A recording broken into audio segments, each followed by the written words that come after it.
en este viaje en el cual Dios nos ha entrado, que es el conocimiento de nuestro buen Dios, ¿sí?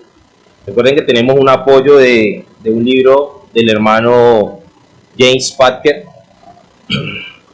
pero Dios ha sido bueno. Espero que así como yo, ustedes también estén siendo enseñados por el Santo Espíritu y que al final este estudio que estamos llevando a cabo por la gloria de Dios sea para la misma gloria de nuestro buen Dios. Así que, mis hermanos, vamos a orar. Bendito Dios, gracias por este hermoso día, porque es un hermoso día, es tu día, Señor, y estamos aquí delante de tu presencia. Señor, hace 7 domingos para tu gloria nos has adentrado en este hermoso estudio, Señor, conocerte a ti más.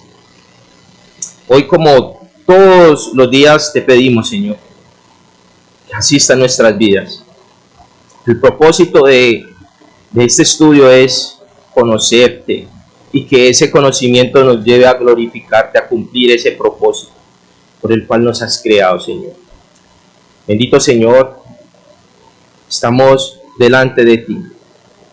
Y la única esperanza de los que están ahí al frente, Señor, y mi única esperanza es que tú dirijas esta enseñanza, Señor.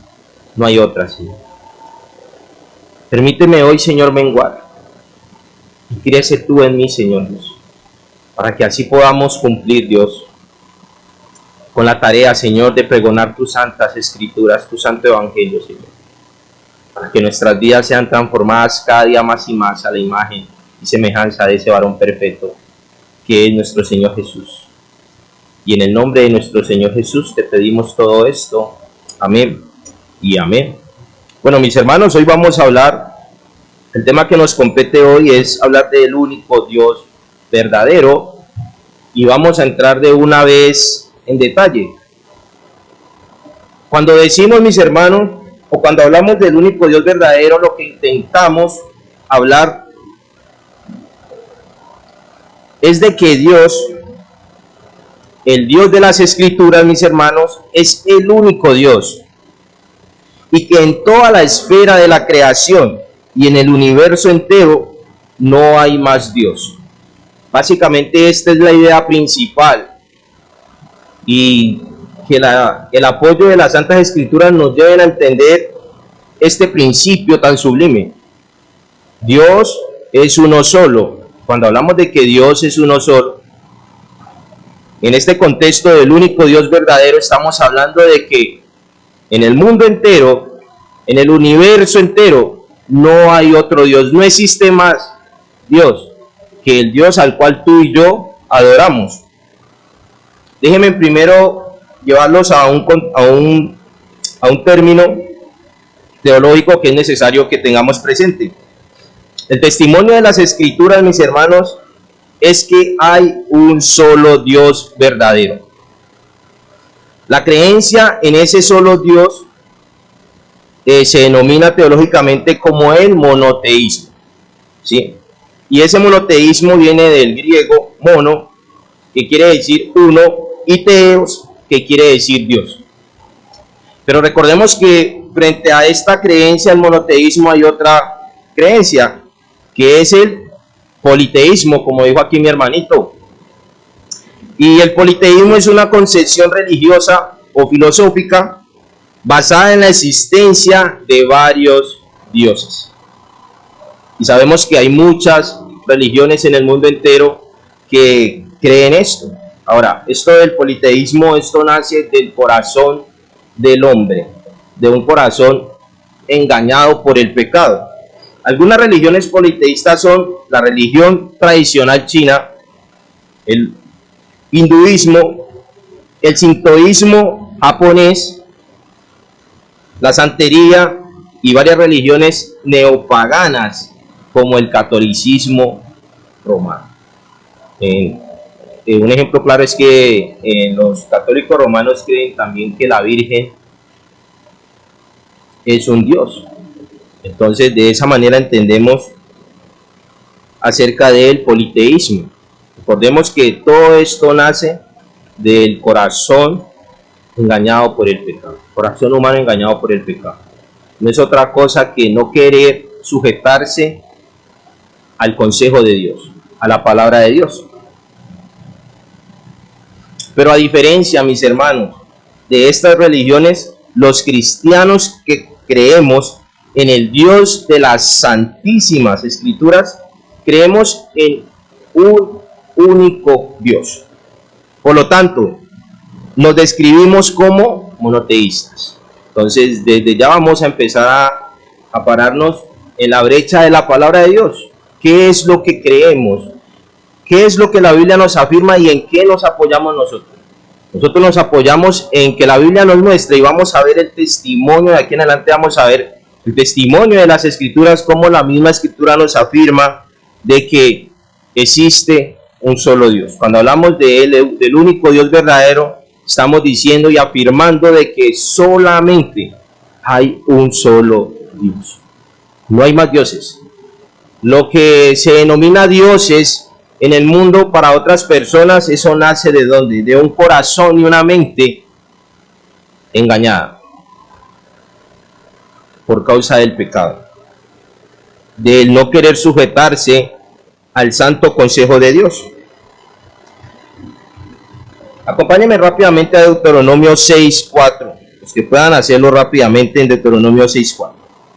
En Deuteronomio 6:4 encontramos una declaración muy sublime. Es una declaración directamente de nuestro buen Dios, y es lo que conocemos como el Shema Israel. Pero miren lo que dice nuestro buen Dios, hablando él en primera persona. Oye Israel, Jehová nuestro Dios, Jehová uno es. Y es sublime. Después de esto dice, y amarás a Jehová tu Dios de todo tu corazón y de toda tu alma y con todas tus fuerzas. Vemos claramente ese mandamiento en San Marcos 12:29. Al Señor Jesucristo le hacen una pregunta: ¿cuál es el primer mandamiento? Y el Señor Jesucristo responde sin dejar a un lado la primera afirmación de nuestro Dios. El Señor Jesucristo responde, Jesús le respondió, el primer mandamiento de todos es: oye Israel, el Señor nuestro Dios, el Señor uno es. Y amarás al Señor tu Dios con todo tu corazón, con toda tu alma, con todas tus mentes y con todas tus fuerzas. Pero vemos claramente como nuestro Dios Padre y nuestro Dios Hijo, el Señor Jesucristo, todos dos dejan claro que Jehová uno es. Ahora, mis hermanos, este tema de nuestro Dios como único Dios cobra mayor vida cuando hablemos de la Trinidad. Pero hoy no es el día de hablar de la Trinidad. Hoy solamente vamos a hablar de que el único Dios verdadero, al cual tú y yo adoramos, es el único Dios existente en toda la esfera del universo. No hay otro Dios. Y Él lo deja bien claro.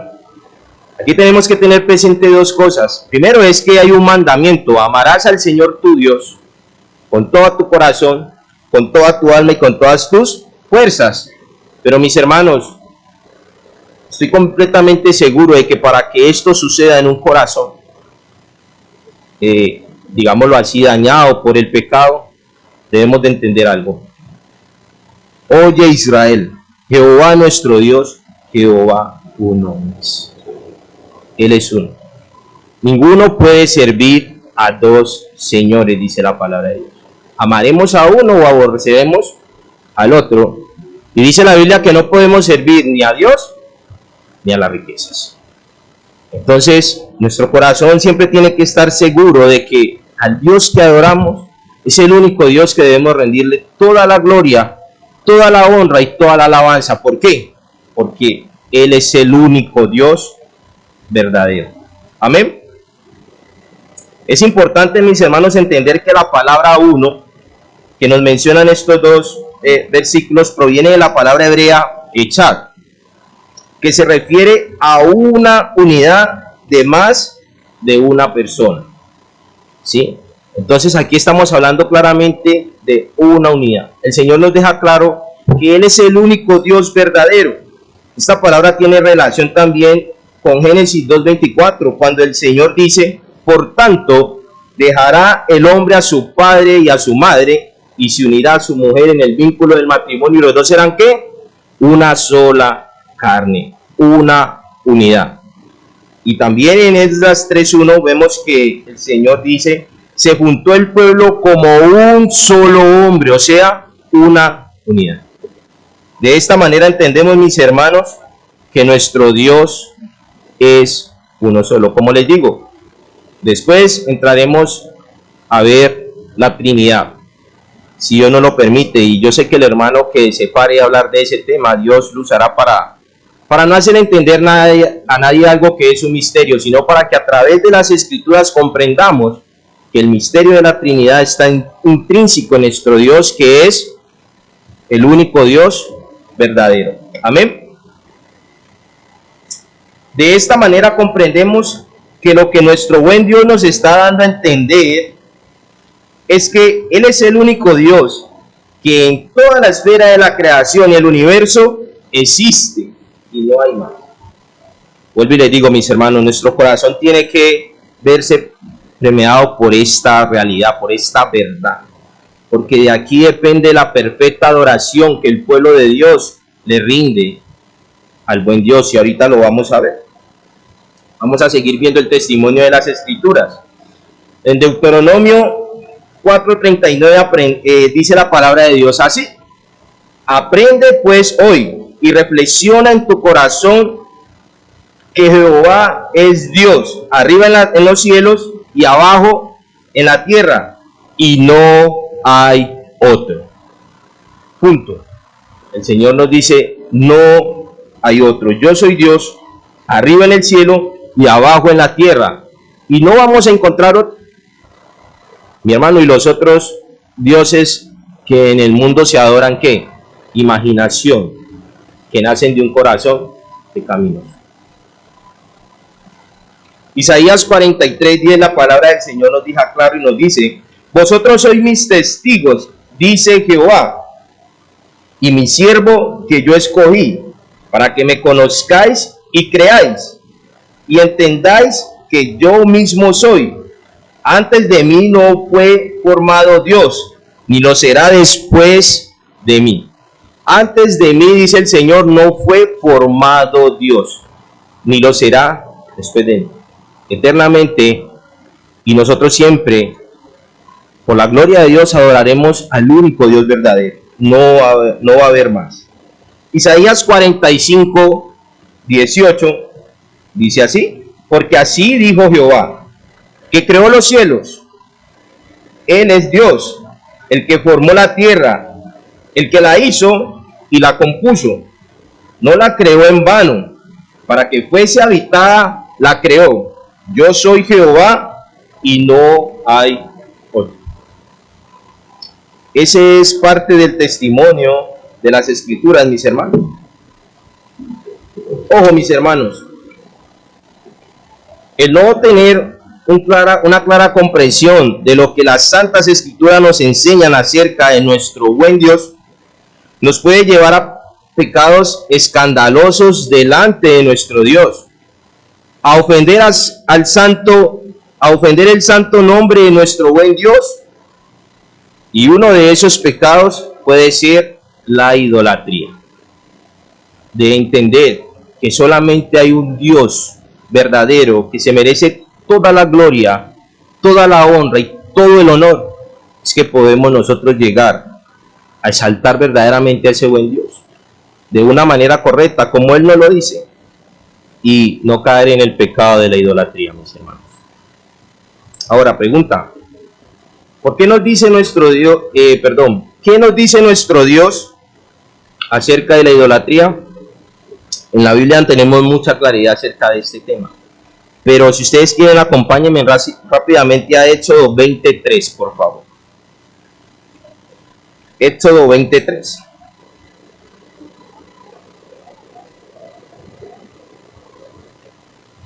Recordemos que este pasaje en la Biblia es el pasaje que nos habla acerca de los 10 mandamientos. Pero el Señor aquí nos trae claridad acerca de la idolatría. Dice Éxodo 23 como primer punto: no tendrás dioses ajenos delante de mí. Antes de esto, el Señor claramente dice: yo soy Jehová tu Dios, que te sacó de la tierra de Egipto, de casa de servidumbre. Y el Señor usa la frase yo soy. Y esa frase yo soy, siempre que la veamos en la Biblia, nos quiere dar a entender el que existe en sí mismo. ¿Sí? Esto de la existencia de Dios también es una gran controversia, pero no vamos a entrar ahorita por el tiempo a hablar de eso. Pero claramente el Señor dice yo soy. Si vemos cómo el Señor Jesucristo se adjudicó este nombre de Dios: yo soy, el gran yo soy, el que existe en sí mismo. ¿Por qué? Porque el Señor Jesucristo es Dios. De hecho, por esta razón de adjudicarse el nombre de Dios, fue una de las razones por las cuales lo llevaron a la crucifixión. En el versículo 3 dice: no tendrás dioses ajenos delante de mí. Recordemos que el pueblo de Israel, mis hermanos, pasó 430 años en Egipto bajo esclavitud. Y lógicamente que este tiempo que el pueblo pasó en esclavitud en Egipto los llevó a aprender ciertas costumbres y creencias contrarias a lo que es Dios. Nuestro Dios sabía que tenía que revelarse a través de su revelación especial, y es lo que básicamente el Señor empieza a hacer aquí en Éxodo en adelante con los 10 mandamientos.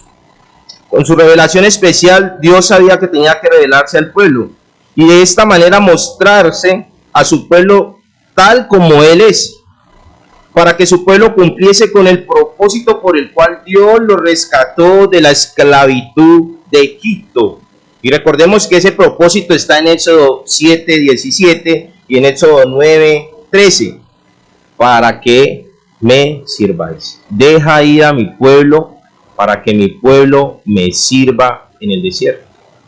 Pero ese servicio, recordemos que es un tema de adoración a Dios. Y no era cualquier servicio, no era cualquier adoración. Ellos tenían que tener claro cómo era que iban a adorar a su Dios, a servirlo. Y una de las cosas era alejarse de esa idolatría que ellos habían aprendido en Egipto. Recordemos que Egipto es, o se cataloga por un pueblo que en todas sus esferas ha sido un pueblo idólatra. Y ellos estaban sumergidos 430 años en una tierra ajena. Por lo menos, ejemplo, a mí hay veces voy hacia la tierra donde es mi mamá, mi papá, que es en la costa pacífica, Tumaco, y me voy una semana, y cuando vengo hablando cosas y diciendo frases de este pueblo. Entonces imagínense, no hay gente que se va a Medellín y vienen hablando como países una semana. Entonces imagínense 430 años. Entonces era necesario que ellos conocieran al buen Dios. Aquí hay una aplicación, mis hermanos. ¿Entendemos que Dios nos sacó de la esclavitud del pecado para que le sirviéramos? Si es así que lo entendemos, pregunta, mis hermanos, y con mucho respeto a ustedes, ¿por qué no estamos cumpliendo con ese llamado? ¿Qué pasa? ¿Por qué no cumplimos con el llamado que Dios nos está haciendo, sacándonos de la esclavitud del pecado, para que le sirvamos? Pregunta, ¿por qué no le estamos sirviendo a nuestro buen Dios? ¿Será que hay algún ídolo que nos está impidiendo servir a nuestro Dios como Él nos manda? Esta es una respuesta que cada uno de nosotros debe hacerse en su interior. Como segundo punto, acerca de la idolatría, Éxodo 20,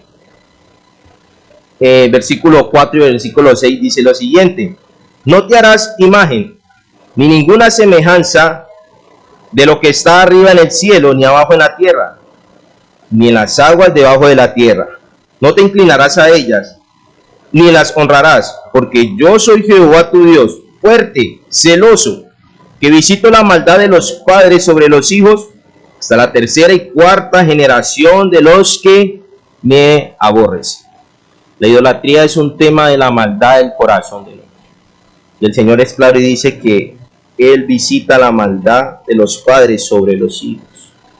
Por eso es que aquí antes de todo esto Él dice, no te harás imagen ni ninguna semejanza. Pero no solamente es algo de la maldad del corazón de los hombres, sino que también viene de algo que se llama aborrecer al buen Dios. Y en el versículo 6 dice el Señor, y hago misericordia a millares, a los que me aman y guardan mis mandamientos. Hay un hermano del pasado, quiero citarlo, el apellido se lo voy a decir en español, Charles Hoyer, dice lo siguiente: la idolatría consiste no solo en la adoración de dioses falsos, sino también en la adoración del Dios verdadero por medio de imágenes. Y eso es lo que el Señor nos está enseñando en Éxodo 20, del 4 al 6. Nos está prohibiendo adorarlo por medio de imágenes. Aplicación, mis hermanos. Como cristianos no debemos de hacer uso de representaciones visuales o pictóricas del Dios Trino, ni de ninguna de las personas de la Trinidad, para fines de adoración. Y eso es lo que el Señor nos está dejando en claro aquí en Éxodo. Mis hermanos, el segundo mandamiento se refiere no al objeto de adoración como tal, sino al modo en que se realiza la adoración a nuestro buen Dios. Y claramente Dios nos prohíbe, no te harás imagen ni ninguna semejanza de lo que está arriba en el cielo, ni abajo en la tierra, ni en las aguas. Dos razones por las cuales Dios nos prohíbe nos prohíbe hacernos imagen o semejanza. Primero, las imágenes deshonran a Dios porque empañan su gloria, mis hermanos. Debemos de entender que nadie ha visto a Dios nunca. Esto nos lo deja claro la Escritura, ya que Dios es espíritu. Juan 4:24, Dios es espíritu. De esta manera es un imposible y un grave error para el hombre querer reproducir perfectamente algo que nunca ha visto. Es un imposible, y no solamente un imposible, es un grave error. En 1 Timoteo 6:16 el Señor dice lo siguiente: el único que tiene inmortalidad, que habita en luz inaccesible, a quien ninguno de los hombres ha visto ni puede ver, al cual sea la honra y el imperio sempiterno. Amén. Claramente el Señor aquí nos dice, a quien ninguno de los hombres ha visto ni puede ver. En Éxodo 33, quiera acompáñenme ahí o déjenme, yo lo busco rápidamente. Éxodo 33, el Señor nos dice lo siguiente. Y dijo, recordemos que aquí en esta parte en Éxodo, en los versículos más adelante, 33-20, básicamente vamos a leer. Moisés le dice al Señor que lo deje ver su gloria. Le hace dos peticiones, una de ellas que lo deje ver su gloria, pero la segunda Dios se la responde de esta manera. Dijo más, ¿quién dijo esto? Dios. No podrás ver mi rostro, porque no me verá hombre y vivirá. Entonces, ¿cuál es la razón por la cual nadie ha visto a Dios? Ningún hombre puede ver a Dios y quedar vivo después de ese acto de ver a Dios. Pero mis hermanos, en la Biblia hay un ejemplo terrible de un hombre que fue osado y quiso hacer una imagen de Dios para adorar a Dios. Y les digo algo, esto casi termina en una terrible catástrofe, y ese fue Aarón. Cuando Moisés subió al monte a recibir las tablas del pacto de parte de nuestro buen Dios, el pueblo solicitó a Aarón, si quieren devolvámonos un capítulo, Éxodo 32, dice la palabra del Señor así: viendo el pueblo que Moisés tardaba en descender del monte, se acercaron entonces a Aarón y dijeron: levántate, haznos dioses que vayan delante de nosotros, porque a este Moisés, el varón que nos sacó de la tierra de Egipto, no sabemos qué le haya acontecido. Y Aarón, ni corto ni perezoso, les dijo: apartad los zarcillos de oro que están en las orejas de vuestras mujeres, de vuestros hijos y de vuestras hijas, y traédmelos. Entonces todo el pueblo apartó los zarcillos de oro que tenían en sus orejas, y los trajeron a Aarón, y él los tomó de las manos de ellos, y le dio forma con buril, e hizo de ello un becerro de fundición. Entonces dijeron: Israel, estos son tus dioses. Miren esta frase es una frase pagana. ¿Estos son qué? Tus dioses, que te sacaron de la tierra de Egipto, le adjudicaron a ese becerro, a esa imagen, algo que solamente Dios había hecho para ellos. El versículo 5 dice: y viendo esto, Aarón edificó un altar delante del becerro, y pregonó a Aarón, y dijo: mañana será fiesta para Jehová. Y al día siguiente madrugaron, ofrecieron holocausto y presentaron ofrendas de paz, y se sentó el pueblo a comer y a beber, y se levantó a regocijarse. Y esto fue un tremendo error de parte de Aarón y de parte del pueblo también. Juan Calvino escribió: una imagen verdadera de Dios no se ha encontrado, no se ha de encontrar en todo el universo, y por ello se mancilla, o sea, se ensucia su gloria y se corrompe su verdad con una mentira cada vez que se nos la presenta a la vista en forma visible. Como segundo punto, las imágenes engañan a los hombres. Las imágenes sugieren ideas falsas acerca de Dios. La forma inadecuada en la que representan pervierte nuestro pensamiento sobre Dios e imprime a la mente errores de todo tipo en cuanto a su carácter y a su voluntad. Entonces, mis hermanos, es un error hacer imágenes de Dios, es un error adorar. Y eso fue lo que pasó a Aarón. Nuestro hermano Aarón es tanto así que pregonó una fiesta, y en esa fiesta hubo mucho libertinaje. Y fue un error lo que ellos hicieron, porque adjudicaron lo que Dios estaba haciendo con este pueblo a esa imagen, y nuestro Dios se enojó mucho y hubiera terminado en catástrofe, porque mi Dios quería dejar vivo solamente a Moisés y a todos los demás consumidos. Solamente por la intercesión de Moisés se pudo hacer que la ira de nuestro buen Dios frenara un poco hacia este pueblo terco y testarudo, como dice nuestro Dios. Preguntas de aplicación, mis hermanos. Entonces, ¿cómo podemos entrar a comprender a Dios? ¿Cómo adorarle fielmente, mis hermanos? ¿Cómo dirigirnos a nuestro buen Dios sin ser osados o atrevidos como lo fue Aarón? Mis hermanos, solo por medio de un viaje hacia el conocimiento de Dios, solo a través de sumergirnos en su santa palabra, en las santas escrituras, que a su vez son o es Jesucristo, el Hijo de Dios, el único que tiene la potestad de revelar al Padre solo a los que el Hijo lo quiere revelar. Es solo a través de tener seriedad, mis hermanos, y compromiso. Ser celosos en el estudio de la palabra del Señor. Entender que estamos delante del único Dios verdadero, no cualquier Dios. El dueño y Señor de todo, tu creador, mi creador. Él merece toda la gloria, pero no de cualquier manera. No tengo tiempo, pero en la Biblia tenemos muchos ejemplos de hombres que ofrecieron a Dios cosas extrañas y en el instante fueron consumidos. En Juan 1:18 la palabra del Señor dice: a Dios nadie le vio jamás. El unigénito Hijo que está en el seno del Padre, Él le ha dado a conocer. Y Mateo 11, déjenme lo busco aquí rápidamente para terminar, mis hermanos. San Mateo 11.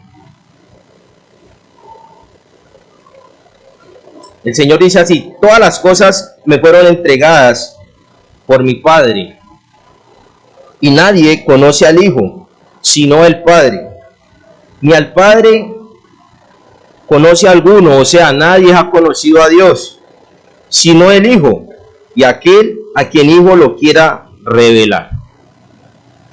Mis hermanos, hasta aquí preguntas, comentarios.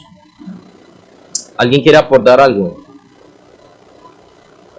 El único aliciente, mis hermanos, para nosotros es Juan 11, dice así, en el versículo 25. En aquel tiempo respondió Jesús, dijo: Te alabo, Padre, Señor del cielo y de la tierra, porque escondiste estas cosas de los sabios y de los entendidos, y las revelaste a los niños. Sí, Padre, porque así te agradó. Todas las cosas me fueron entregadas por mi Padre, y nadie conoce al Hijo, sino al Padre. Ni al Padre conoce alguno, sino el Hijo, y aquel a quien el Hijo lo quiera revelar.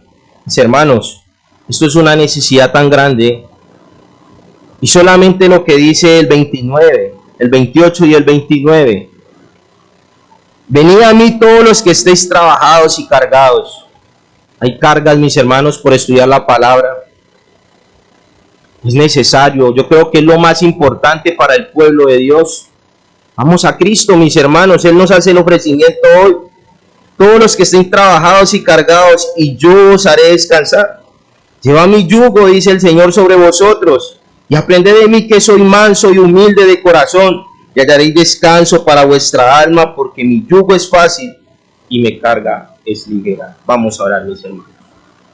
Bendito Señor, gracias por tu santa palabra, Dios. Señor, ayúdanos, es una necesidad de conocer. Queremos dirigirnos a ti de la mejor manera.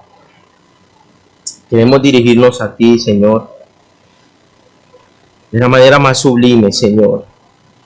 No como nosotros veamos conveniente, sino como tú nos ordenas en tus santas escrituras. Revélanos al Padre, Señor Jesús. Muéstranos a Cristo. Señor, a través de tu Santo Espíritu, guíanos a toda verdad, bendito Dios. Es la esperanza de todos los que estamos aquí, los que están en casa a través del internet, Señor. Bendito Señor, perdónanos si en algún momento hemos ido a ti, Señor, con cosas extrañas. Nos hemos saltado tus preceptos, tus leyes, tus estatutos, tus mandatos, Señor. Padre, si no hemos sido consumidos, es porque inmensas son tus misericordias, Señor. Son nuevas cada día, Señor. Gracias, Señor, por tu amor, por tu infinito amor, bendito Dios.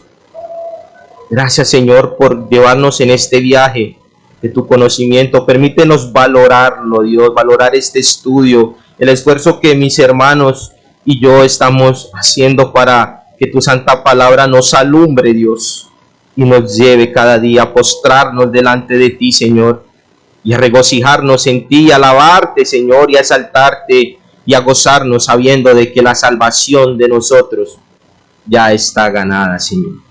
Una vez más, Señor, te doy gracias. En el nombre de mi Señor Jesús. Amén.